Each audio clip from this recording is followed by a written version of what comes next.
Maayong buntag sa atong mga televiewers na sa ilang tagsa-tagsang panimalay o kamuga tan-aw sa atong programang The NCCA Hour. Sa sulod sa usa ka oras, inyuhang matanawan ang usa ka storya nga maoy magdungag kaninyo kahibalo may tungod sa atong sining o kultura nga naguluhag Contemporary Dance Festival.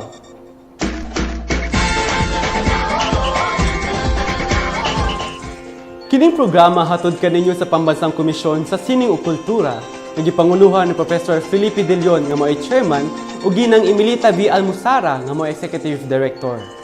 Uban sa pakigtambayayong sa International Federation of Cable TV Association of the Philippines, nagipanguluhan ni ginang Estelita J. Tamano.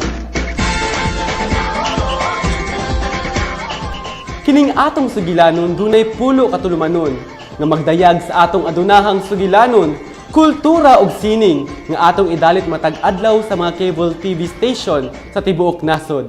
Kini si Ferdinand Villaseñor, ang inyuhang host.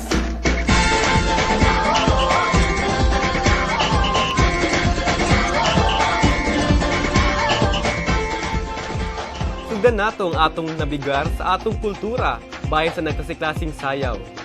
Ang sayaw adunay managlahing mensahe ug katuyuan na partikular lang sa usa ka komunidad.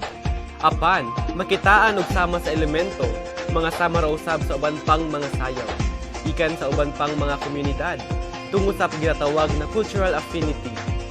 Apan, usa lang ang ilang sinugdanan nga niresulta sa usa ka adunahang kultura ug sining.